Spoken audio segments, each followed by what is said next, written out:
जय जगन्नाथ जय गोपीनाथ आउ गोटे आध्यात्मिक कार्यक्रम को आपण मानक स्वागत दर्शक बंधु छोटिया पिलाटे लड्डू गोपाल को धरी आपण मैंने देखिपे आसतु बुझा एत छोट पिला केमिति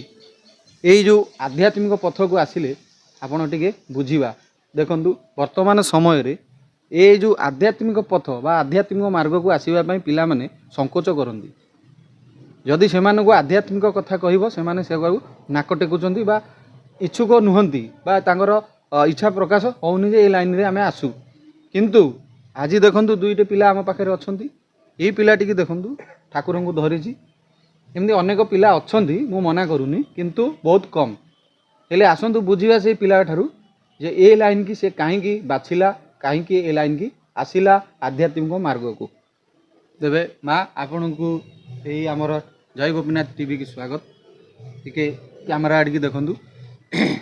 तुम लड्डू गोपाल को धरीच आउ एते छोट बयस ये आध्यात्मिक लाइन की कहीं माने स्थिर कल ये लाइन की आसिया राधे राधे केतेक लोक कही थांती एते छोट बेलू कहीं आध्यात्मिक लाइन को आसिल कारण कौन आउ तो केते वर्ष अच्छी वृद्धा काल रे प्रभुंकर भजन करिवो कीर्तन करिवो एबिठु कौन दरकार अच्छी ताहा नुह कल करे सो आज करे सो अब पल में प्रलय होएगी बहुरी करोगे कब कालीर कार्य को आज करवा उचित आजिर कार्य को एबे करवा उचित कहीं ना मु आज आपणकर सामना रे उपस्थित अच्छी काली की रही कि नहीं तार ठीक नहीं से महापुरुष माने बहुत सुंदर कथाटी कही जाइछंती बाल्यकाल धर्म धनामो संचेबे ए जीवन निश्चिता कि जानी काहार आजी मृत्यु काल होई जीव उपस्थित कि जानी काहार मृत्यु काल आसी उपस्थित होई जीव गोटे मुहूर्त रे सब प्रलय होई जीव तेणु करी बाल्यकालु धर्म अर्जन करंतु ये जो लड्डू गोपाल को धरीच से कौन तुम कथा बुझंती मु पचारुली जहाँ से कहते लड्डू तुम सहित कथा हुंदी या कौन सत आज्ञा सत एबे कहतु गोटे कथा आमर ये जो वीडियो शूटिंग चली वर्तमान समय लड्डू कौन कहते किसी कहूना आज लड्डूर जन्मदिन थिला आज्ञा कौन सब है लड्डू जन्मदिन रे कौन हुए कौन कर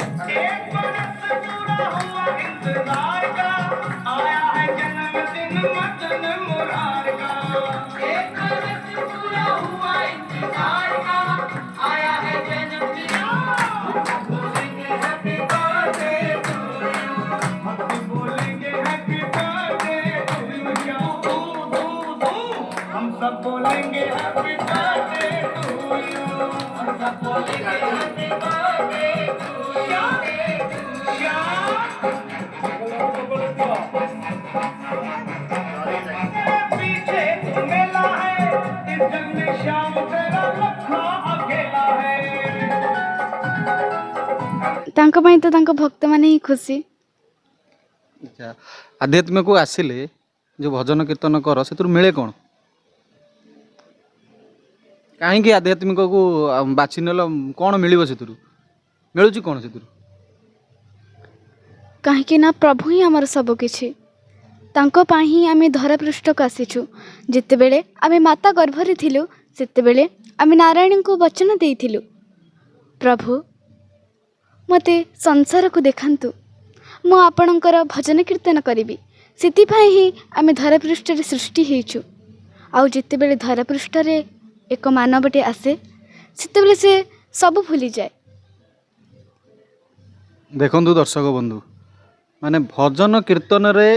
तांको आनंद मिली थाए सी गोटे बहुत भल कथा कहले जे जेतेबेले मातृ गर्भरे थिले संतान टी थाए सेतेबेले से भगवान को प्रार्थना करे जे प्रभु मते संसार को नियंतु मु केवल आपणक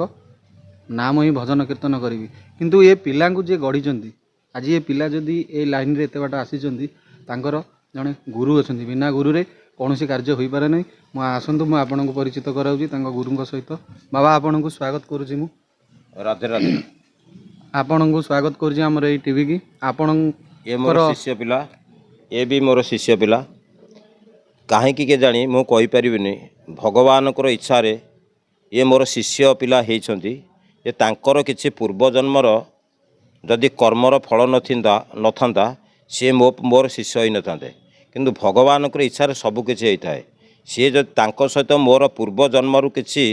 माने संपर्क नथा सी ए जन्म रे मोर शिष्य हो पार न था तेणुक मु भगवान को माने कहूँ धन्यवाद दौची हे प्रभु भगवान आमको एमती सब शिष्य पिला मिलू जे ये माने यही बयसरू जे तांकर आध्यात्मिक मार्ग में गले तांको जीवन में सी भी भूल करेनि ये संसार तो अनेक भूल पथ चली पिला माने भूल बाट को चली जाउछंती तेणुक जदि एमाने यही मार्ग में ये पिला बेलू जीवे सी केबे भूल करेंगे नाही मोर भगवान को प्रार्थना करुच्ची ये पिला मानक आशीर्वाद करंतु ये जीवन रे एमती आध्यात्मिक लाइन रे जातु जीवन रे शांति पातु भगवान को सहित संपर्क गढ़ंतु आपण गुरु हिसाब रे तांको जो रास्ता देखौछंती बा जो रास्ता रे नेउछंती केमिति आपण को लागे केमिति मते बहुत शांति लगे कहीं मो जीवन रे मु धन को भल पाई न थाए मु भगवान को भल पाई थाए कहीं ना संसार रे धन आसी धन चली जीव किंतु जदि भगवान भजन करिच जदि भगवान चरण को आश्रा करिच संसार रे भगवान भगवान सब किछि संसार रे आउ किछि नाही आज घर द्वार आज संपत्ति जहाँ किछि अछि सब दिने ना दिने चली जीव किंतु राम नाम सत्य संसार रे केवल राम नाम रही रहिबो मध्य गोटे बाबा मु आ गोटे कथा पचारुची आमे आज जो धरा पृष्ठ रे ठिया होइजे जहाँ भी से धरा पृष्ठ रे सृष्टि ता मनीषगत ना भगवानगत से सब भगवान को इच्छा भगवान सृष्टि करछंती मनीषर ये किसी सृष्टि नुहे कारण भगवान बिना इच्छा रे गछरु पत्र टिए भी हली पारि न थाए तेबे मनीष टिए गला बेले शरीर छाड़ी से ताले कोन नै कि जीव किछि नै करी जीवनी केवल तार कर्म नै कि जीव तार सत कर्म नै करी जीव जहाँ संसार रे करिछि केवल सत कर्म प्राणीर भल मंद बाणी मरण काले ताहा जानी जो लोक मरी जाउची लोक कथा अछि पचारिबा से लोकटी भल लोक थिला कि खराब लोक थिला से लोक कहिबे जे ये लोक कौन कौन करुथिला किंतु आमे जदि भल करिथिबा लोक लोचन रे भल होई परिबा जदि खराब करथिबा लोक लोचन रे खराब होई परिबा ए तो कथा कौन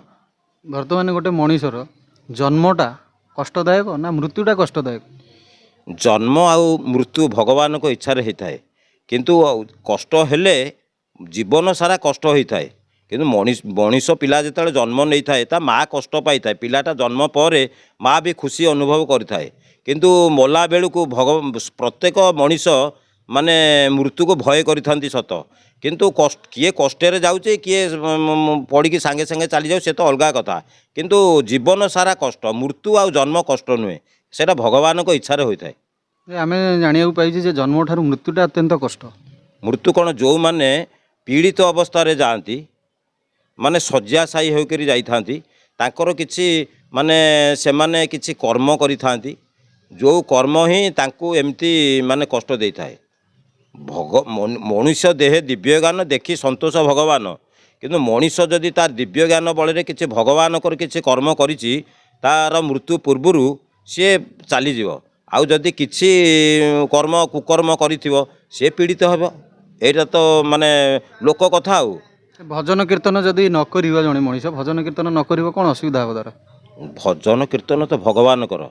तो भगवान इच्छा रे भजन कीर्तन होता है किंतु प्रत्येक मुखरे भजन कीर्तन हो न थाए जो मैंने भजन कीर्तन करिथांती तांको प्रारब्ध जन्मर कर्मर फल अटे किंतु समस्ते ये पथ को बाछि न थांती कारण ये माँ गर्भरु पापीटे जन्म नौची तपीटे जन्म नौची रोगीटे जन्म नौची भोगीटे जन्म नौची समस्ते समान केमती हेबे किंतु प्रत्येक जिनिस प्रत्येक कर्म मनीषर भगवान इच्छा रे चली भगवान बिना इच्छा किसी संसार रे चले ना शेष कथा आज को 30 वर्ष तले गोटे माटे 5टा पुओ को जन्म देकर पाली पारुथला किंतु वर्तमान समय रे गोटे माँ 5टी पुओ थाई मध्य गोटे माँ को पोषी पारना କାହିଁକିନା ସେମାନେ ସ୍ୱାର୍ଥରେ ଅନ୍ଧ ହୋଇଯାଇଛନ୍ତି। ଜୀବନରେ ସ୍ୱାର୍ଥକୁ ଯିଏ ସାମ୍ନା କଲା ସେ ମା ବାପ ସବୁକିଛି ଭୁଲି ଯାଇପାରେ, କିନ୍ତୁ ଭଗବାନଙ୍କର ସଂସାରରେ ଯିଏ ମାକୁ ବାପାକୁ ନ ସେବିଛି ସିଏ ଯଦି ମନ୍ଦିରକୁ ଯାଇ ଯେତେ ଘିଅ ଦୀପ ଜାଳିଲେ କିଛି ଲାଭ ହେବ ନାହିଁ। କିନ୍ତୁ ସେମାନେ ଅଜ୍ଞାନୀ, ସେମାନଙ୍କୁ କ'ଣ କହିବା? ସେମାନେ ଯଦି ସତ୍ସଙ୍ଗ କରିଥାନ୍ତେ, ବାପ ମା ବୋଲି କ'ଣ ଜାଣିଥାନ୍ତେ, ବିନୁ ସତସଙ୍ଗ ବିବେକ ନ ହୋଇ ରାମ ଭଗତି ବିନୁ ସୁଲଭ ନ ସୋଇ, ବିନା ସତସଙ୍ଗରେ ବିବେକ ଜାଗ୍ରତ ହୁଏ ନାହିଁ। ତେଣୁକରି ସତସଙ୍ଗ ଆମେ କରିବା। ସତସଙ୍ଗ କଲେ ଭଲ କ'ଣ ମନ୍ଦ କ'ଣ, ଜ୍ଞାନ କ'ଣ ଅଜ୍ଞାନ କ'ଣ ଜାଣିପାରିବା। ଯିଏ ସତ୍ସଙ୍ଗ କରିଛି ସେ ପାଇଛି, ଯିଏ ସତ୍ସଙ୍ଗ କରିନାହିଁ ସେ କ'ଣ ପାଇବ? ଠିକ୍ କଥା। ଆଉ କ'ଣ କହିବି ଦର୍ଶକ ବନ୍ଧୁ ଆପଣଙ୍କୁ, ଯାହା ମୁଁ ଶୁଣିବାକୁ ଚାହୁଁଥିଲି ବା ଆପଣମାନେ ଶୁଣିବାକୁ ଚାହୁଁଥିଲେ ତାହା ହିଁ ବାବା କହିଲେ। ନିରାଟ ସତ କଥା ହେଉଛି ଯେ ଆଧ୍ୟାତ୍ମିକ ଲାଇନ୍ ଭଗବାନଙ୍କର ସେବା କରିବା, ଭଗବାନଙ୍କୁ ଜପିବା, ଭଗବାନଙ୍କର ନାମ ନେବା, ଏହା ହିଁ ଆମ ଜୀବନର ଲକ୍ଷ୍ୟ ବା ଜୀବନର କର୍ମ। କିନ୍ତୁ ମାୟାରେ ପଡ଼ି ସମସ୍ତେ ସବୁକିଛି ଭୁଲି ଯାଆନ୍ତି। ଆପଣଙ୍କୁ ଏଇ ଭିଡ଼ିଓଟି କେମିତି ଲାଗିଲା, ଏଇ କଥା ସବୁ କେମିତି ଲାଗିଲା,